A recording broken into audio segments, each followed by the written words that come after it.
प्यारे साथियों नमस्कार, मैं अनुज सर स्वागत करता हूं भारत के नंबर 1 एजुकेशनल प्लेटफॉर्म सीयूटी विद्याकुल पर, जिसे आप जैसे लाखों छात्रों के प्यार, भरोसे और विश्वास ने बनाया है। प्यारे साथियों, आज मैं आपके लिए एक स्पेशल क्लास लेकर आया हूं, जिसमें आपके पूरी केमिस्ट्री से कुछ की पॉइंट्स हैं जो आपके एग्जाम में बार बार पूछे जाते हैं। तो प्यारे साथियों, आइए क्लास की शुरुआत करते हैं की पॉइंट से। और सबसे पहले हम चैप्टर अपना शुरू करेंगे विलियन चैप्टर। ठीक है, विलियन चैप्टर हमारा चैप्टर, देखो हम चैप्टर वाइज पढ़ने वाले हैं। ठीक है, आपके एकदम क्रमानुसार चलने वाला है। ठीक है, क्रम के अनुसार। तो यहाँ क्या होगा, सबसे पहले देखा जाए तो विलियन क्या होता है। ठीक है, बिल्कुल भी परेशान नहीं होना बेटा, ये इसकी पीडीएफ आपके पास मिलेगी। ठीक है, इसकी पीडीएफ आपको सीयूईटी विद्याकुल नामक टेलीग्राम पे मिल जाएगी, तो बिल्कुल निश्चिंत रहिए। बाकी चलिए इसके बारे में जो आपको पॉइंट्स कौन से याद रखने हैं, कौन से आपको कैसे पढ़ना है, इसके बारे में आपको एक बता देता हूं। ठीक है, बाकी पीडीएफ आपको मिलेगी। तो यहाँ क्या होता है विलियन। ठीक है, विलियन क्या होता है बेटा, विलियन क्या होता है, तो विलियन देखा जाए दो या दो से अधिक पदार्थों से बना समांगी मिश्रण होता है विलियन। ठीक है, फिर उसके बाद बात करें अगर कि दो या दो से अधिक पदार्थों का समांगी मिश्रण होता है। और विलियन के प्रकार देखें तो बेटा विलियन आपका ठोस ठोस, ठोस द्रव, द्रव द्रव और गैस द्रव होता है। ठीक है, विलेयता की बात करें, विलेयता क्या होती है बेटा, सिंपल सा, इसमें विलेयता क्या होती है ये नहीं पूछा जाता, विलेयता पर प्रभाव क्या पड़ता है, किसका, ताप या दाब का। तो अगर बात करें तो गैस की अगर दाब बढ़ाते हैं, ये हेनरी नियम में आपने पढ़ चुका है, हेनरी नियम में आपने पढ़ा है इसके बारे में कि अगर हम क्या करते हैं दाब बढ़ाते हैं। ठीक है, अगर हम दाब बढ़ाते हैं बेटा तो क्या होता है, विलेयता बढ़ती है। ठीक है, अगर हम दाब बढ़ाते हैं तो विलेयता बढ़ती है। ठीक है, हेनरी नियम क्या होता है आपका, होता है किसी गैस का आंशिक दाब उस गैस के मोल अंश की क्या होता है, समानुपाती होता है। जब समानुपाती चिन्ह हटता है तो वहां KH आ जाता है, हेनरी स्थिरांक आ जाता है। फिर एकाग्रता की माप, अगर कंसंट्रेशन यूनिट की बात करें तो मोलैरिटी हो गया आपका, मोलैरिटी हो गया आपका, मोल फ्रैक्शन हो गया, नॉर्मलिटी, मास, ये सब आपका जो लास्ट वीडियो मैंने इसके जस्ट पहले एक वीडियो अपलोड किया है, अपलोड आपके इस सीयूटी विद्याकुल चैनल पे अपलोड हुआ है, जिसमें हमने मोस्ट इंपॉर्टेंट फार्मूले, मोस्ट इंपॉर्टेंट टेस्ट परीक्षण की बात कर रहा हूं, और आपका मोस्ट इंपॉर्टेंट रिएक्शन। ठीक है, तो उसमें मैंने इनसे रिलेटेड जितने फार्मूले थे सब उसमें आपके पढ़े हुए हैं। ठीक है, तो फार्मूले से एकदम निश्चिंत रहिए, फार्मूले वहां आपको पूरे के पूरे मिल जाएंगे। कुछ पॉइंट्स हैं जैसे ये रिलेटेड पॉइंट्स हैं, ऐसे ऐसे पॉइंट्स आपको इस वाली क्लास मिलेंगे। ठीक है, तो ये क्लास और वो क्लास बेटा आपके लिए कंप्लीट कॉम्बो का काम करने वाली है। ये रिवीजन आपका बहुत अच्छे से हो जाएगा इनके थ्रू। चलो, राउल्ट के नियम की बात करें तो बेटा क्या होता है आपका, विलेय और विलायक अगर दोनों का हम क्या करें, वाष्पदाब का योग कर देते हैं तो हम विलयन का वाष्पदाब मिल जाता है। ठीक है, अब इसमें क्या होता है, आदर्श अनादर्श विलयन की बात करें तो बेटा आदर्श विलयन क्या होते हैं, राउल्ट के नियम को पूरी तरह से मानते हैं। ठीक है, आपसे ऑप्शन पूछा जाता है, ऑप्शन आपसे यहाँ पे पूछा जाता है आदर्श विलयन में। देखो एक और कंडीशन आपको बता देता हूँ, आदर्श विलयन होंगे तो बेटा आपका डेल्टा H पर 0 होगा, डेल्टा V आपका बराबर 0 होगा। अगर अनादर्श विलयन होगा, ध्यान रखना ये किसके लिए, आदर्श के लिए है, अनादर्श विलयन होगा तो बेटा आपका डेल्टा H जो एंथैल्पी परिवर्तन नॉट इक्वल टू 0, आपका आयतन नॉट इक्वल टू 0 होगा। ठीक है, तो ये कंडीशन आपको क्या करनी है, यही कंडीशन आपको याद रखनी है। ठीक है, ये पूछता है निम्न में से आदर्श गैस के लिए कौन सी कंडीशन यहाँ पे फॉलो होगी। ठीक है, अब कभी कभी क्वेश्चन ये पूछ लेता है आदर्श गैस क्या होती है, कैसे आप पहचानोगे, तो बेटा आपको क्या याद रखना है, जिसकी जिसकी साउंड अगर आप देखो तो साउंड एकदम सेम हो, साउंड सेम हो। ठीक है, जैसे आपका क्या हो सकता है, जैसे आपका क्लोरोबेंजीन, ब्रोमोबेंजीन, साउंड एकदम मैच कर रहा है। इनके स्ट्रक्चर की बात करें, भैया साउंड सेम हो या स्ट्रक्चर सेम हो या संरचना सूत्र सेम हो, ठीक है, या स्ट्रक्चर सेम हो, तो ऐसे कंपाउंड आपके क्या कहलाते हैं, आदर्श विलयन कहलाते हैं। ऐसा विलयन क्या कहलाता है, ऐसा मिश्रण क्या कहलाता है, आदर्श विलयन कहलाता है। जैसे ब्रोमोएथेन, क्लोरोएथेन। ठीक है, जैसे एसीटोन बेंजीन, एसीटोन बेंजीन क्यों एकदम एसीटोन नहीं, आपका जैसे वो क्या कहते हैं, फिनॉल या बेंजीन बोल सकते हैं। ठीक है, टालुइन बेंजीन बोल सकते हैं, क्योंकि टालुइन और बेंजीन में क्या होता है, बेंजीन दोनों में पाया जाता है। ठीक है, इस प्रकार से। अब वाष्पदाब में परिवर्तन की बात करें बेटा, इसमें क्या होता है, विलायक में विलेय मिला देते हैं तो वाष्पदाब घट जाता है। मतलब मेन पॉइंट, की पॉइंट मतलब क्या होता है, जो मेन पॉइंट, उसके जो मेन एग्जैक्ट इंपॉर्टेंट पॉइंट है उसकी बात कर रहे हैं। सामूहिक गुण मतलब अनुसंग गुण, अनुसंग गुण, सॉरी अणुसंख्य गुणधर्म की अगर बात करें तो बेटा आपके 4 प्रकार के अणुसंग गुणधर्म होते हैं। अक्सर पूछा जाता है आपसे कि निम्न में से कौन अणुसंग गुणधर्म है या निम्न में से कौन अणुसंग गुणधर्म नहीं है, ये पूछा जाता है। ठीक है, ये पूछा जाता है। चलो, अब आते हैं जैसे आपका इसमें फार्मूले दिए हैं, फार्मूले हमने पढ़ रखे हैं, एक बार यहां फिर पढ़ लेना। ठीक है। वांट ऑफ गुणांक की बात करें बेटा, ये क्या होता है आपका सामान्य मोलर द्रव्यमान बेटे, असामान्य मोलर द्रव्यमान। ठीक है, अगर बात करें असामान्य मोलर द्रव्यमान क्या होता है, कैसे, उनके कारण क्या होता है, तो असामान्य गुणों के कारण असामान्य मोलर द्रव्यमान यहाँ पे पाया जाता है। और ग्राफ आधारित इसमें देखो जो राउल्ट का नियम है, इसमें ग्राफ पूछे जाते हैं। ग्राफ कहां से प्राप्त होते हैं, अगर कोई विलयन राउल्ट के नियम से धनात्मक विचलन दिखाता है तो उसके लिए ग्राफ अलग होता है, अगर कोई विलयन राउल्ट के नियम से ऋणात्मक विलयन दिखाता है विचलन, तो वहां एक अलग ग्राफ होता है। ठीक है, तो आपके इस प्रकार से यहाँ विलयन चैप्टर से कुछ की पॉइंट्स थे आपके पास।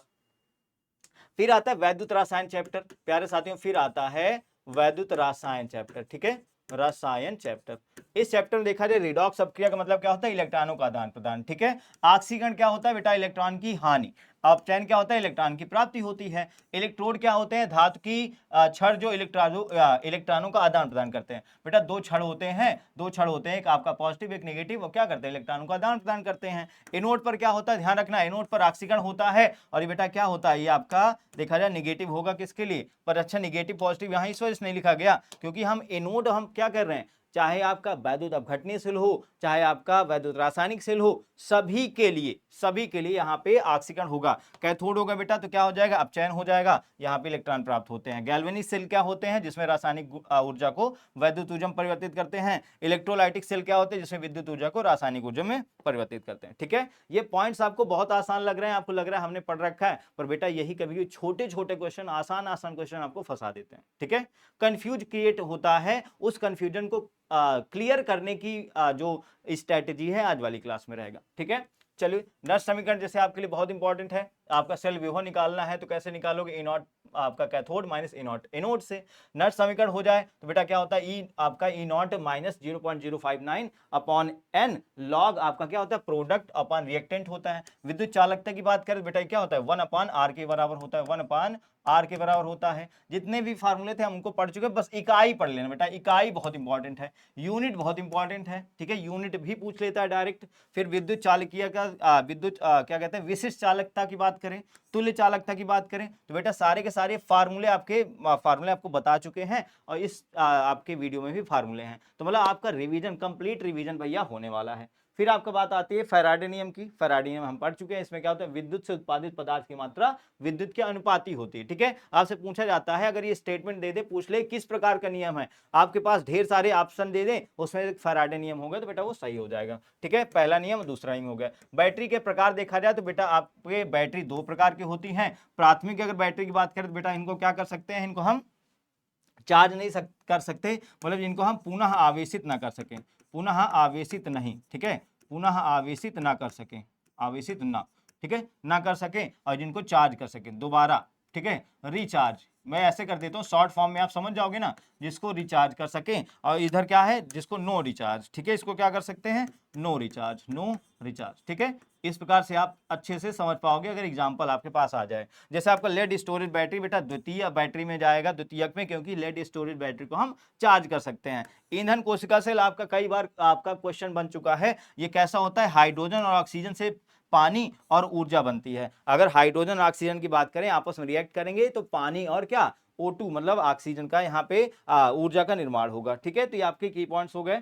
अब आते हैं अपने रासायनिक बलगति चैप्टर पे। बेटा इसमें देखा जाए तो क्या होते हैं, अभिक्रिया की गति और उसके कारकों का अध्ययन इसमें करते हैं। अभिक्रिया के वेग की बात करें, क्या होता है, समय में सांद्रता में परिवर्तन होता है। अगर औसत वेग लिखना है तो बेटा आपका यहाँ डेल होता है, del R upon del T. अगर पी होता, देखो पी होता तो del P upon del T हो जाता। अगर ताक्षणिक या इंस्टेंटेनियस रेट की बात करते हो, D R upon D T, मतलब यहाँ आपका डी हो जाता, बाकी आपका सेम ही रहता है। वेग नियम की बात करते बेटा, तो वेग नियम आपका क्या होता है, रेट आपका के ए की पावर, आपका ए की पावर, ये पावर में होता है एम। ठीक है, ये क्या होता है, पावर एम होता है, और एन भी आपका पावर में होता है। अब देखो यहाँ अगर एम और एन को जोड़ दिया जाए तो घातों का योग हो जाता है। ठीक है, आणविकता की अगर बात करें तो बेटा सुनो, आणविकता क्या होती है, सिंपल से समझ लेना, सिंपल से समझ लेना, आणविकता क्या होती है, बहुत इंपॉर्टेंट है, अक्सर आणविकता पूछता है। जैसे आपके पास ए प्लस बी, ठीक है, से आपका क्या बन रहा है, पी बन रहा है। ठीक है, पी बन रहा है, तो आणविकता हम कैसे काउंट करेंगे, ध्यान रखना, अगर इन दोनों की सांद्रता, ठीक है, ऐसे ऐसे अवयविक, ऐसे अभिकारक जिनकी सांद्रता में परिवर्तन हो रहा हो, ठीक है, अभिकारक की संख्या, ठीक है, अभिकारक की संख्या, वही आपकी क्या आणविकता कहलाती है। ऐसे अभिकारक जिनमें सांद्रता परिवर्तित हो, सांद्रता क्या हो, परिवर्तित हो, सांद्रता कैसी हो, सांद्रता परिवर्तित। ध्यान रखना, ये पॉइंट आपको याद रखने होंगे। सांद्रता अगर परिवर्तित हो रहा है, जितने भी आपके अभिकारक की, वही अभिकारक का योग कर दो बेटा, क्या हो जाएगा, आणविकता आपको मिल जाएगी। ठीक है, सांद्रता जरूर आप ध्यान देना। फिर उसके बाद करते हैं बाद में वेग नियम की बात करें तो बेटा वेग नियम क्या होता है, स्थिरांक ताप पर निर्भर करता है। ध्यान रखो, ताप बढ़ेगा अभिक्रिया की दर बढ़ेगी, ताप बढ़ेगा अभिक्रिया की दर बढ़ेगी। ध्यान रखना आपका रिलेटेबल है, प्रथम कोटि की अभिक्रिया है तो इसके लिए आपका रेट आपका के होता है, इसका यूनिट कैसा होता है, सेकंड इनवर्स होता है। शेष अभिकारक अगर देखा जाए तो बेटा इसका जो क्या कहते हैं इक्वेशन होता है आपका ए नॉट, ए बराबर ए नॉट ई की पावर माइनस के टी होता है। ठीक है, अर्धायुकाल की बात करें भैया आपका क्या होता है, टी हाफ 0.693 अपॉन के होता है। विभिन्न प्रथम को विभिन्न अगर कोट की अपक्रिया देखा जाए तो इसकी यूनिट्स यहाँ दी है। ठीक है, यूनिट्स आपका बहुत इंपॉर्टेंट है, हर साल कम से कम एक क्वेश्चन तो बनता है यहाँ से। अभिक्रिया गति पर ताप का अगर प्रभाव देखा जाए तो बेटा अगर ताप बढ़ता है ना तो गति बढ़ती है, दर बढ़ता है। ठीक है, दर बढ़ती है। अगर आर्डिनियस इक्वेशन की बात करें तो k बराबर ए ई की पावर माइनस ई ए अपान आर टी होता है। संकीर्ण ऊर्जा की बात करें तो बेटा ये क्या होता है, संकीर्ण ऊर्जा वह न्यूनतम ऊर्जा होती है जिसकी उपयोग से कोई ऊर्जा को शुरू कर सकते हैं, किसी रासायनिक अभिक्रिया को शुरू कर सकते हैं। मतलब सिंपल सा अपने ऊपर ले लो भैया, अगर आपके अंदर तनिक भी एक्टिविटी नहीं है, तनिक भी एक्टिवेशन एनर्जी नहीं है तो आप कुछ नहीं काम करोगे। तो मतलब आपको काम करने के लिए मिनिमम या न्यूनतम ऊर्जा की आवश्यकता होगी। बस सेम कॉन्सेप्ट अभिक्रिया के लिए है, किसी अभिक्रिया को शुरू करने के लिए जो न्यूनतम ऊर्जा की आवश्यकता होती है उसी को हम एक्टिवेशन एनर्जी कहते हैं। ठीक है, फिर आता है ग्राफ। अगर ग्राफ आधारित क्वेश्चन पूछा जाता है, एक क्वेश्चन यहां से पूछा गया आपके एग्जाम में कि log k वर्सेज 1/t होता है तो कैसी आपका ग्राफ मिलता है, सीधी रेखा मिलता है। इसमें स्लोप कैसा होता है, स्लोप आपका minus E A upon 2.303 are होता है। ठीक है, स्लोप पूछा जाता है, आपका ढाल पूछा जाता है, क्या होता है, और पूछा जाता है मान लो इसके बीच ग्राफ बन रहा है तो कैसा ग्राफ बनेगा, तो सीधी रेखा वाला ग्राफ बनता है। जीव अगर देखा जाए इस पूरे चैप्टर का अगर हमें दैनिक जीवन में इसका मतलब समझा जाए तो बेटा क्या है, औषधि अपघटन और एंजाइम गति। ठीक है, इसका आपका ड्रग डिग्रेडेशन, एंजाइम काइनेटिक्स, ये होता है इसका यूजेस। ठीक है, फिर आते हैं अपने नेक्स्ट चैप्टर बेटा डी एंड एफ ब्लॉक। फिर क्या है आपका डी एंड एफ ब्लॉक। ठीक है, इससे आपके पॉइंट्स जैसे बनते हैं, कौन कौन से पॉइंट होते हैं बेटा, कौन कौन से पॉइंट है। डी ब्लॉक तत्व क्या होते हैं, जिनके सुनो डी ब्लॉक तत्व क्या बोलते हैं, संक्रमण तत्व। बहुत पूछा गया है कि आपके निम्नलिखित में से कौन से तत्व ऐसे हैं जो डी ब्लॉक के तत्व हैं या संक्रमण तत्व हैं। ठीक है, जो पूछे जाते हैं कि कौन डी ब्लॉक के तत्व हैं या संक्रमण तत्व हैं। ठीक है, डी ब्लॉक तत्व कहां से कहां तक होते हैं, 3 से 12 तक के, मतलब वर्ग की बात की जा रही है। सामान्य ऑक्सीडेशन अवस्था की बात करें तो बेटा इनका +2 +3 +4 होता है। ठीक है, रंजकता या रंग की बात करें, रंग किस कारण से आता है, डी ट्रांजिशन कारण आता है। ध्यान रखना, पूछा जा चुका है कई बार एग्जाम कि डी ब्लॉक के तत्वों में रंग किस कारण से उत्पन्न होता है, निम्नलिखित से आपका कौन सही होगा, तो बेटा डी ट्रांजिशन है। ध्यान रखना हमेशा के लिए, अगर डी ब्लॉक तत्व है तो वहां कारण सिर्फ एक ही होगा, डी ट्रांजिशन। ठीक है, डी ट्रांजिशन। उत्प्रेरक क्रिया की बात करें तो बेटा यहाँ क्या अस्थायी ऑक्सीकरण अवस्थाओं के कारण होता है।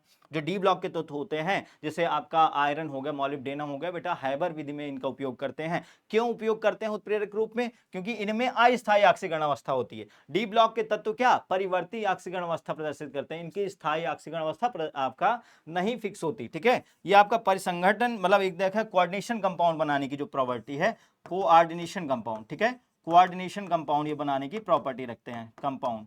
ठीक है, बनाने की प्रॉपर्टी रखते हैं।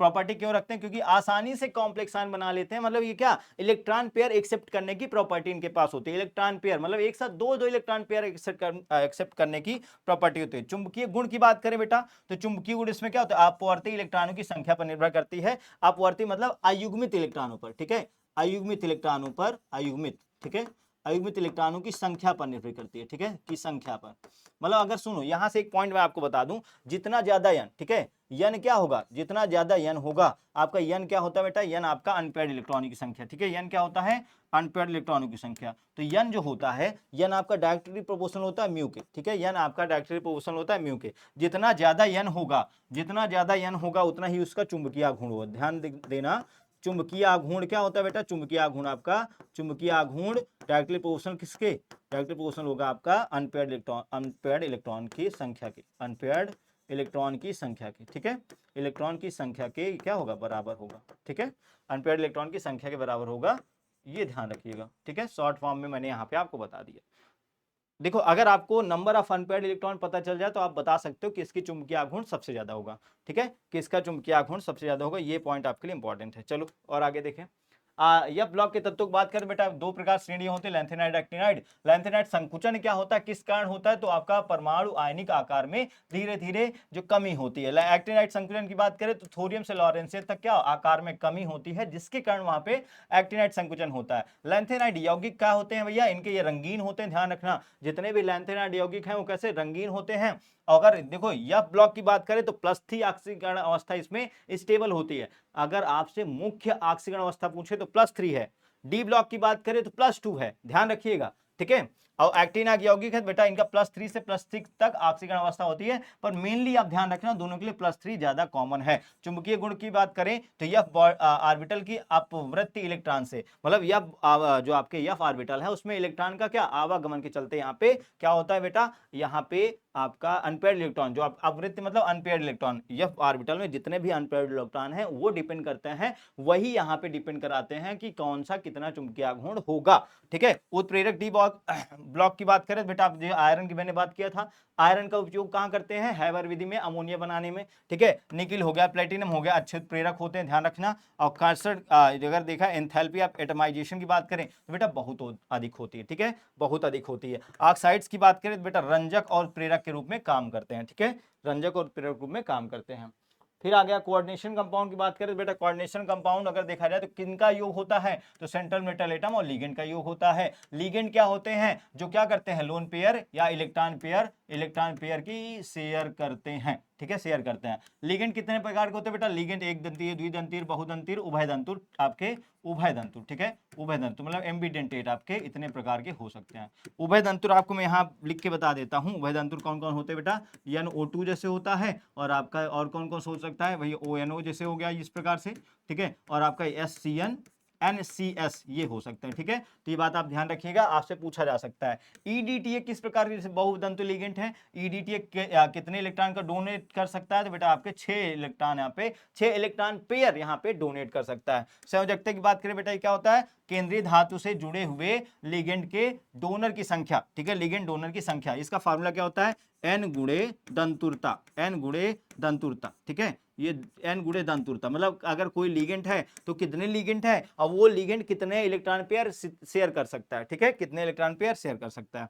नामकरण की बात करें तो ध्यान रखना IUPAC नियमों के अनुसार हमें इसका नामकरण करना है। अगर देखा जाए आपका एनायनिक, ठीक है, एनायनिक अगर लिगेंड है तो बेटा उसका नाम क्या हो जाता है, ध्यान रखना IDE बेटा कन्वर्ट हो जाता है IDO में। ठीक है, अगर आपका एनायनिक लिगेंड है तो IDE IDO में कन्वर्ट हो जाता है। अगर आपका ATE है तो बेटा कन्वर्ट हो जाता है, जैसे साइन आपका क्या हो जाएगा, जैसे आपका साइनेट है, जैसे ऑक्सलेट होता है तो वो आपका IATO में कन्वर्ट हो जाता है, ATO में ऑक्सलेटो हो जाता है। ठीक है, तटस्थ लिगेंड की अगर बात करें, जैसे आपके तटस्थ मतलब क्या होता है, जिनकी ऑक्सीकरण संख्या शून्य हो, जिनकी ऑक्सीकरण अवस्था या जिनकी ऑक्सीडेशन नंबर क्या होता है, ऑक्सीडेशन संख्या क्या होती है बेटा, जीरो। ठीक है, जैसे आपका अमोनियम हो गया, H2O हो गया, कार्बोनिल ग्रुप हो गया, तो इनकी ऑक्सीकरण संख्या क्या होती है, इनकी ऑक्सीकरण संख्या 0 होती है, ध्यान रखना इनकी ऑक्सीकरण संख्या 0 होती है। ठीक है, कार्बोनिल वगैरह इनकी ऑक्सीकरण संख्या 0 होती है। ठीक है, इनके लिखने का क्रम आपको इस तरह से हो जाएगा। ठीक है, अच्छा IUPAC नेम जब लिखते हैं तो कैसे लिखते हैं बेटा, कैसे लिखते हैं, तो देखो आपको सामने यहाँ पे दिया है कि इनके लिखने का जो क्रम होता है वो हम क्या करते हैं, पहले लिगेंड लिखते हैं, फिर धातु लिखते हैं, फिर आयन लिखते हैं। पहले हम जब भी नामकरण लिखेंगे, कॉम्प्लेक्स अगर कंपाउंड है आपके पास तो पहले हम क्या लिखेंगे, पहले लिगेंड का नाम लिखेंगे, फिर हम केंद्रीय धातु परमाणु का नाम लिखेंगे, फिर उसकी ऑक्सीकरण संख्या को रोमन अंक में लिख देते हैं। ठीक है, तो ये हो गया आपका। ठीक है, ये बात समझ में आ गई सभी को। चलो और बात देखते हैं फिर आगे। नेक्स्ट हमारा है कौन सा बेटा, ये आपका वही कोऑर्डिनेशन कंपाउंड चल रहा है। यहाँ वर्णनात्मक सूत्र की बात करें, अगर हम वर्णनात्मक सूत्र की बात करें बेटा, तो यहाँ क्या होता है आपका कोऑर्डिनेशन एंटिटी की बात करें तो आपके जैसे देखा जाए तो इस प्रकार के आपके यहाँ आपके देखा जाए तो बेटा कंपाउंड होते हैं। ठीक है, इस प्रकार से यहाँ पे अरेंजमेंट कर सकते हैं। आइसोमेरिज्म का बात करें तो दो प्रकार के आइसोमेरिज्म होते हैं, एक संरचनात्मक होता है, एक संरचनात्मक, एक आपका ज्योमेट्रिकल होता है, एक संरचनात्मक, एक आपका ज्योमेट्रिकल होता है। ठीक है, अब बात करें ज्योमेट्रिकल की तो बेटा इसमें देखा जाए स्क्वायर प्लेनर, ऑक्टाहेड्रल, दो प्रकार के यहाँ ज्यामिति हो सकती है। प्रकाशीय ज्यामिति की बात करें बेटा यहाँ कैसा आपका अगर एग्जाम्पल आपके सामने आ जाए तो कैसे आप पहचानोगे कि वह आपका प्रकाशीय है या ऑप्टिकल है, तो बेटा क्या हो जाएगा, वो आपका अपारदर्शी होगा। वो कैसा होगा, अपारदर्शी होगा। कोऑर्डिनेशन नंबर अगर 6 है तो बेटा क्या होगा, अक्सर आमतौर पर उसकी जो ज्यामिति होगी कितनी होगी, आपकी ज्यामिति कैसी होगी, ऑक्टाहेड्रल होगी। अगर कोऑर्डिनेशन नंबर 4 है तो उसकी ज्यामिति दो प्रकार से हो सकती है, एक स्क्वायर प्लेनर, एक टेट्राहेड्रल। देखो डायरेक्ट आप इसमें क्या कर सकते हो, ऑप्शन देख के तुरंत आप बता सकते हो कि किस प्रकार की ज्यामिति। जैसे देखो यहाँ पे आपके पास इस प्रकार से ज्यामिति दे दिया है, मतलब इस प्रकार से कंपाउंड आपसे दे दिया है, पूछ ले निम्न में से कौन सी इसकी ज्यामिति होगी। अगर देखो यहाँ पे 6 लिगेंड है, 6 लिगेंड है, कोऑर्डिनेशन नंबर यहां देखा जाए तो 6 है, तो आप तुरंत बता सकते हो कि इसकी कोऑर्डिनेशन नंबर कितनी होगी, 6 होगी। ठीक है, कितनी होगी, कोऑर्डिनेशन नंबर 6 होगी। ठीक है, वैद्युत विन्यास और सीएफटी की बात करें बेटा तो जो आपका डी ब्लॉक है वो दो भागों में डिवाइड होता है, ईजी और T2G में। ध्यान रखना, ईजी और T2G में आपका ये डिवाइड होता है। ठीक है, ईजी और T2G में डिवाइड होता है। अगर उच्च और निम्न स्पिन की बात करें, उच्च और निम्न स्पिन यौगिक की बात करें बेटा, अगर कमजोर या मजबूत लिगेंड पर निर्भर करता है, मतलब स्ट्रॉन्ग फील्ड लिगेंड और वीक फील्ड लिगेंड पर निर्भर करता है। अगर स्ट्रॉन्ग फील्ड लिगेंड है तो बेटा पेयरिंग हो जाती है। ध्यान रखना, अगर स्ट्रॉन्ग फील्ड लिगेंड है, ठीक है, अगर स्ट्रॉन्ग फील्ड लिगेंड है, ठीक है, फील्ड लिगेंड है तो बेटा वहां क्या हो जाएगा, पेयरिंग हो जाएगी। ठीक है, वहां क्या हो जाती है, पेयरिंग हो जाती है, पेयरिंग। ठीक है, इस प्रकार से मान लो 1 2 3 4 5। ठीक है, तो जैसे मान लो आपके पास इस प्रकार से इलेक्ट्रॉन है, ठीक है, आपके पास इस प्रकार से इलेक्ट्रॉन यहाँ पे मौजूद है, तो बेटा क्या हो जाएगा, स्ट्रॉन्ग फील्ड लिगेंड है तो पेयरिंग हो जाएगी यहाँ पे। ठीक है, यहाँ पे आपकी ये पेयरिंग हो जाएगी। ठीक है, इस प्रकार से पेयरिंग हो जाएगी। ठीक है, तो ध्यान रखिएगा, स्ट्रॉन्ग फील्ड है तो पेयरिंग होगी, अगर वीक फील्ड है तो इसका अपोजिट हो जाएगा, पेयरिंग नहीं होगी। ठीक है, पेयरिंग नहीं होगी। वर्नर सिद्धांत की बात करें तो बेटा वर्नर सिद्धांत क्या बताया था कि दो प्रकार की संयोजकताएं होती हैं। ठीक है, और आपका एक प्राथमिक, एक आपका द्वितीय, एक प्राथमिक, एक और आपका द्वितीय। ठीक है, प्राथमिक क्या होता है बेटा, ऑक्सीकरण संख्या के बराबर होती है, ऑक्सीकरण संख्या के बराबर होती है, और जो आपका द्वितीयक होती है बेटा किसके, ये समन्वय संख्या के बराबर होती है। ठीक है, समन्वय संख्या के बराबर होती है, ये बात आप ध्यान रखिएगा। ठीक है, फिर वार्नर सिद्धांत की अगर पुष्ट की बात करें तो बेटा आयनिक चालकता और अवक्षेपण होता है, मतलब प्राथमिक संयोजकता आयनिक हो सकती है जबकि द्वितीयक संयोजकता आयनिक नहीं होती है। ठीक है, अगर इसके उपयोग की बात करें तो बेटा दवाओं या बायो सिस्टम के विश्लेषण में इसका उपयोग करते हैं। ठीक है, फिर आता है आपका नया चैप्टर हैलोएल्केन हैलोएरीन चैप्टर। बेटा इसमें अगर देखा जाए तो हैलोएल्केन हैलोएरीन कैसे बनाया जाता है कि अगर किसी एल्केन से किसी आप एक हाइड्रोजन को निकाल दो, उसके जगह में एक हैलोजन जोड़ दो, तो आपका क्या बन जाता है, आपका हैलोएल्केन हैलोएरीन बन जाता है। ठीक है, फिर अगर इसके प्रकार की बात करें तो एल्काइल हैलाइड, विनाइल हैलाइड और आपका एराइल आपका बनता है। ठीक है, आपका एल्काइल हैलाइड अगर हो रहे बेटा आपका संकरण वहां क्या होगा, वहां आपका sp3 होगा। विनाइल होगा तो वहां संकरण आपका कैसा होगा, आपका संकरण बेटा sp2 होगा। ध्यान रखना, एरिल है, एरिल आपका तो वहां संकरण क्या हो जाएगा, आपका sp2 होगा। ध्यान रखना, ठीक है, ये आपको ध्यान रखना है, संकरण पूछा जाता है। हेलोरीन क्या होता है, बेंजीन में जुड़े अगर हाइड्रोजन है तो आपका क्या हो जाए, हेलोरीन हो जाता है। हेलोजन के प्रकार फ्लोरीन, क्लोरीन, ब्रोमीन, आयोडीन होते हैं। अगर इसके समझने की बात करें तो बेटा हेलोजन के तत्व कार्बन के साथ विभिन्न संयोजन में होते हैं। रासायनिक गुण की बात करें तो इलेक्ट्रॉन की गतिशीलता के कारण ये यौगिक क्या होते हैं, रिएक्टिव होते हैं। इलेक्ट्रॉन इसमें मूवमेंट बहुत फास्ट होता है क्योंकि जो आपके हैलोजन होते हैं मोस्ट इलेक्ट्रोनिगेटिव एलिमेंट होते हैं, मतलब बहुत ताकतवर एलिमेंट होते हैं जो इलेक्ट्रॉन को खींचने की क्षमता रखते हैं। ठीक है, जब इलेक्ट्रॉन को खींचने की क्षमता रखेंगे तो इसमें क्या होगा,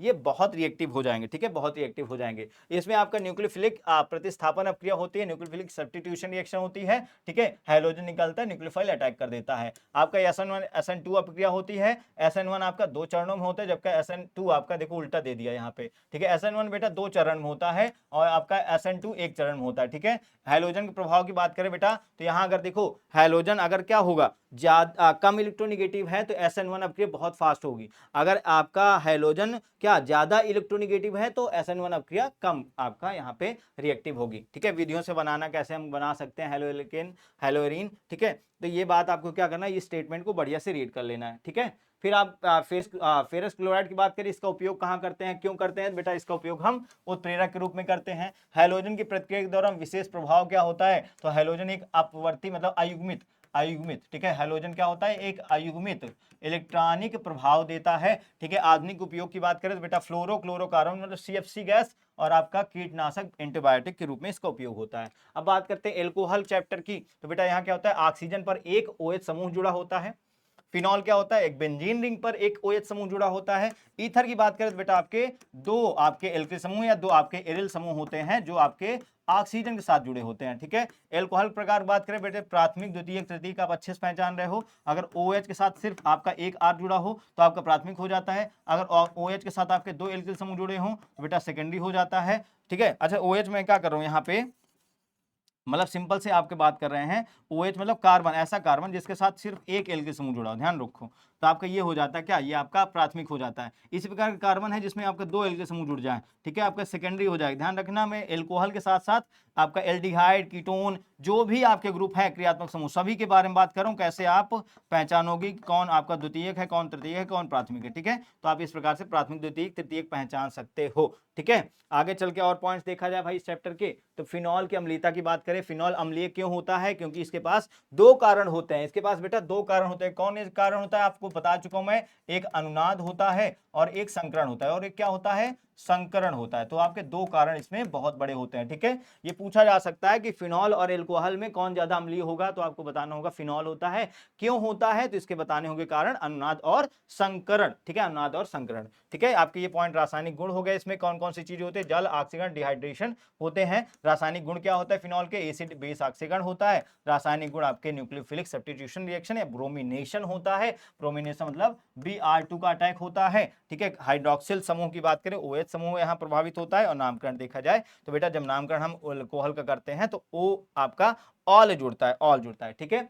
फिर अगर बात करें हम नया चैप्टर आपका, वही आपका चल रहा है, फिनॉल ईथर ही चल रहा है, ठीक है। इसमें क्या होता है देखा जाए तो आपका नामकरण होता है। तो फिनॉल आपका देखो, फिनॉल आपका बना, ठीक है। फिनॉल नामकरण की बात कर रहे हैं, नामकरण आप पढ़ चुके हो बहुत बढ़िया से। प्राकृतिक स्रोत क्या होते हैं फिनॉल के, तो शराब हाइड्रोक्सी एसिटिक अम्ल से उत्पन्न होते हैं। देखो ये सारे प्रोसेस आपको क्या करना है, रीड करना है, ठीक है, रीड करना है। हम नहीं चाहते इतनी बड़ी वीडियो बन जाए जिससे आप भाई थोड़ा सा ज्यादा प्रेशर फील हो। एल्डिहाइड कीटोन कार्बोक्सिलिक एसिड की बात करें, इससे रिलेटेड जितने पॉइंट आपके हैं सारे के सारे आपके सामने दिए हैं। इसमें अगर बात की जाए, जैसे ये वाला पॉइंट आपके लिए ज्यादा इंपॉर्टेंट है, COOH समूह अम्लीयता को बढ़ाता है क्योंकि ये H+ आयन की छोड़ने की प्रवृत्ति रखता है। मतलब यहाँ पे क्या होता है, क्योंकि यह H+ आयन छोड़ने की प्रवृत्ति रखता है। जो आपका कार्बोक्सिलिक एसिड होता है, पूछा जाता है एसिड क्यों होता है, क्योंकि ये इसमें H+ आयन त्यागने की प्रवृत्ति पाई जाती है। बताओ इनमें एल्डिहाइड कीटोन में अंतर कैसे निकालते हैं, तो बेटा यहाँ अंतर क्या होता है, एल्डिहाइड है तो बेटा आपका क्या, एक ऑक्सीजन, एक हाइड्रोजन, एक कार्बन होगा। पर यहाँ देखा जाए तो अगर कीटोन की बात करते हैं तो यहाँ आपके दो आपके क्या, दो आपके एल्किल समूह होते हैं, ठीक है, दो आपके एल्किल समूह होते हैं। इसमें देखा जाए कार्बोक्सिलिक एसिड का बहु कार्बन चेन का प्रभाव क्या होता है, तो बड़े कार्बन चेन वाले कार्बोक्सिलिक एसिड में भिन्न भिन्न भौतिक गुण होते हैं, जैसे कि उबलने की अधिक दर। अगर आपके कार्बोक्सिलिक एसिड की चेन बड़ी है तो उबलने की दर ज्यादा होगी, ठीक है। टॉलेंस रिएजेंट, फेलिंग रिएजेंट आपके सामने दिए हुए हैं, आप पिछले वाली क्लास में भी रिएजेंट मिल जाएंगे, ठीक है। एल्डिहाइड और कीटोन के हाइड्रोजन में बंधन देख लिया जाएगा, कैसे बंधन बनता है, ठीक है। फिर एल्डिहाइड कीटोन कार्बोक्सिलिक एसिड, देखो ये आपके पास जितने पॉइंट्स हैं, ये सारे पॉइंट आपको क्या करना है, कम से कम 3 से 4 बार क्या करना है, इस क्लास को देख लेना। इससे PDF जो आपको मिलेगी उस PDF को बार बार पढ़ लेना। इससे रिलेटेड मैं कहता हूँ कि मिनिमम आप लगभग 10 क्वेश्चन तो आराम से कर सकते हो। मैंने आपको बताया पिछली वाली क्लास जो आपकी important formula, important test, important आपके रिएक्शन, उनमें से मैंने बताया 20 आप लगभग क्वेश्चन कर सकते हो, मिनिमम 20, और इसमें से लगभग 10 क्वेश्चन कर सकते हो। तो 30 क्वेश्चन बेटा आपका 1 घंटे के अंदर हो जाएगा, ठीक है। वो वाली क्लास अभी तक नहीं देखे हो बेटा तो जस्ट जाना CUET विद्याकुल चैनल पे और वहां से आप डालना, उसमें बेटा मोस्ट इंपॉर्टेंट फार्मूले ऑफ केमिस्ट्री, मोस्ट इंपॉर्टेंट आपका टेस्ट ऑफ केमिस्ट्री मिल जाएगा, ठीक है। कल वाली आपका आज वीडियो वाली अपलोड हुई है, ठीक है। तो ये चीजें आपको पढ़ना है। उसके बाद देखा जाए इससे रिलेटेड जो भी पॉइंट्स बेटा आपको क्या करना है, आपके सामने इसको लिखा हुआ है, इसको बढ़िया से पढ़ना है। प्राथमिक द्वितीयक इमीन फाइंड आउट करना सीख लेना है, कैसे हम इमीन को पहचानते हैं, ठीक है। उसके बाद आपका देखा जाए यहाँ पे आपका गैब्रियल सिंथेसिस क्या होता है, ठीक है। ये पॉइंट आपके लिए जैसे इंपॉर्टेंट हो गए। अमीन का नामकरण कैसे करते हैं, NH2 लगा देते हैं लास्ट में, ठीक है। कार्बिल एमीन अपक्रिया में ध्यान देना, अच्छे से पढ़ना है। और देखा जाए अगर तो देखो आपका ये देखो ये वाला पॉइंट आपके ये चैप्टर आपके लिए जैव अणु चैप्टर बहुत इंपॉर्टेंट है, क्योंकि यहाँ से देखो जैव अणु चैप्टर से आपको बहुत पॉइंट मिलेंगे, क्योंकि वो वाला जो आपका जो हमने लास्ट वाली क्लास है उसमें जैव अणु नहीं था, ठीक है, जैव अणु नहीं था, इस वजह से ये वाला पॉइंट आपका इंपॉर्टेंट हो जाएगा। बायोमॉलिक्यूल क्या होते हैं बेटा, ऐसे यौगिक जो जीवन के लिए आवश्यक होते हैं। कार्बोहाइड्रेट क्या होते हैं, जिसमें कार्बन और H2O मतलब जल मौजूद होता है। ग्लूकोज की संरचना देखा जाए तो अल्फा बीटा ग्लूकोज में अंतर एनोमरिक कार्बन के आधार पर होता है। म्यूटा रोटेशन क्या होता है, अल्फा ग्लूकोज आपका बीटा ग्लूकोज में अंतः परिवर्तन होता है। सुक्रोज माल्टोज लैक्टोज क्या होते हैं बेटा, डाइसैकेराइड होते हैं। पूछा जाता है निम्न में से कौन डाइसैकेराइड है, तो आपको देखो अलग से मैंने एक ही क्लास में इसी में बता दिए कौन कौन डाइसैकेराइड होता है, ठीक है। सुक्रोज भी है, माल्टोज और लैक्टोज भी है। स्टार्च सेलुलोज और ग्लाइकोजन क्या होते हैं बेटा, पॉलीसैकेराइड होते हैं, ध्यान रखना। और अमीनो एसिड क्या होते हैं, अमीनो एसिड देखो बहुत इंपॉर्टेंट पॉइंट है, ये बहुत इंपॉर्टेंट पॉइंट है, ठीक है। ये क्या होता है, बिल्डिंग ब्लॉक्स होते हैं। पूछा जाता है कि प्रोटीन के बिल्डिंग ब्लॉक्स कौन होते हैं, प्रोटीन के बिल्डिंग ब्लॉक्स क्या होते हैं, ठीक है, ये पूछा जाता है। फिर आते हैं अपने नेक्स्ट पॉइंट की ओर, ठीक है। पूछा जाता है निम्न में से कौन बिल्डिंग ब्लॉक्स ऑफ प्रोटीन होते हैं, ठीक है, ये पूछा जाता है, ध्यान रखिएगा। फिर आपका ज्वेटरायन का होता है, जिसमें अब बेटा आपका NH2 और COOH दोनों समूह मौजूद होते हैं, ठीक है। आइसोइलेक्ट्रिक पॉइंट की बात करें, वहां पीएच जिस पर अमीनो अम्ल नेट चार्ज नहीं रखता, ठीक है। प्रोटीन स्ट्रक्चर क्या होता है बेटा, प्राथमिक द्वितीयक तृतीयक और चतुर्थ संरचनाएं होती है, ध्यान रखना, बहुत पूछा गया। एंजाइम, एंजाइम क्या होता है बेटा, एंजाइम आपका एक प्रोटीन होता है, ठीक है, एक प्रोटीन होता है। अगर एंजाइम ना हो तो आप अगर आज खाना खाओ तो बेटा 50 साल लगेंगे उस खाना को पचने में, 50 साल लगेंगे, समझ लो। विटामिन टाइप्स पढ़ना है भैया, विटामिन टाइप पढ़ना है, मैंने इसको बताया था। वसम घुलनशील कौन होता है, कीड़ा होता है, कीड़ा, ठीक है, ऐसे याद रखना, कीड़ा, ठीक है, कीड़ा याद रखना वसा के लिए। और अगर इसको याद रखना WBC से, ठीक है, WBC से गई भैंस पानी में, गई भैंस पानी में, ऐसे पढ़ना, ठीक है। न्यूक्लिक एसिड की बात करें बेटा, DNA और RNA होता है, जिनमें नाइट्रोजन बेस आपके शर्करा और फास्फेट होते हैं। नाइट्रोजन बेस शर्करा देखा जाए तो प्यूरिन आपका एडेनिन, ग्वानिन, पायरिमिडीन, साइटोसिन, आपका थायमिन, यूरेसिल, ये होते हैं, टोटल होते हैं। अब इनके बारे में हम क्या करते हैं, चलो एक यूनिक पॉइंट ये है कि DNA बनाम RNA की बात करें तो DNA में थायमिन होता है, ध्यान रखना, और RNA में क्या होता है बेटा, आपका यूरेसिल होता है, ये मेन पॉइंट है। ग्लाइकोसिडिक बॉन्ड की बात करें बेटा, शर्करा में COC carbon oxygen carbon bond होता है। अगर पेप्टाइड बॉन्ड की बात करें बेटा, दो अमीनो अम्लों के बीच कार्बन आपका CONH बॉन्ड होता है, ये आपसे इंपॉर्टेंट पॉइंट है यहाँ पे, ठीक है, ये पूछा जाता है। बहुत यूनिक पॉइंट्स है ये। आपका डी न्यूट्रिशन की बात करें, आप प्रोटीन के ताप या पीएच के कारण प्रोटीन की संरचना बिगड़ जाती है, मतलब प्रोटीन का विकृतीकरण, ठीक है। आप भौतिक गुण यहाँ परिवर्तित करो, जैविक गुण अपने यहाँ परिवर्तित हो जाए, ठीक है, तो क्या होता है, वो विकृतीकरण कहलाता है। एसेंशियल मतलब आवश्यक और अनावश्यक, आवश्यक और अनावश्यक।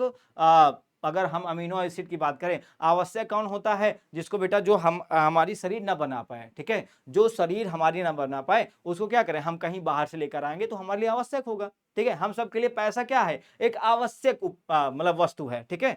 और जो हमारे शरीर में ही बन जाए, ठीक है, हम इतना बकवास कर रहे हैं, हमारे शरीर में बन रहा है, आवश्यक नहीं है, अनावश्यक है, अनावश्यक वार्तालाप है, ठीक है। रिड्यूसिंग नॉन रिड्यूसिंग की बात करते हैं, शुगर जैसे होता है शुगर फ्री, आपका शुगर क्या होता है, sugar free aldehyde ketone group में आता है। शुगर फ्री कैसा होता है बेटा, शुगर आपका रिड्यूसिंग, ठीक है, इस प्रकार से ध्यान देना। टेस्ट फॉर बायो मॉलिक्यूल्स की बात करें तो बायोरेट टेस्ट बेटा आपका, या बेनेडिक्ट टेस्ट आपका जैव अणु के परीक्षण में उपयोग में आता है, ठीक है। तो आपका बेटा इस प्रकार से ये जितने भी आपके पॉइंट्स हैं, सारे के सारे पॉइंट्स आपके आज की क्लास में हो गए, ठीक है। तो इस प्रकार से बेटा आपको हमने जितना भी इसका पूरी केमिस्ट्री का निचोड़ था, ठीक है, पूरी केमिस्ट्री का जो भी निचोड़ था हमने आपके सामने पेश किया, ठीक है। तो प्यारे साथियों, इस प्रकार से इतने मजेदार क्या कहूं मैं, इतने इंपॉर्टेंट वीडियो देखने के लिए, हमारे साथ अच्छे अच्छे मजेदार या इतने महत्वपूर्ण क्लासेस से जुड़ने के लिए ज्वाइन करें हमारे CUT विद्याकुल चैनल को। आप सभी का बहुत बहुत धन्यवाद। जय हिंद, जय भारत।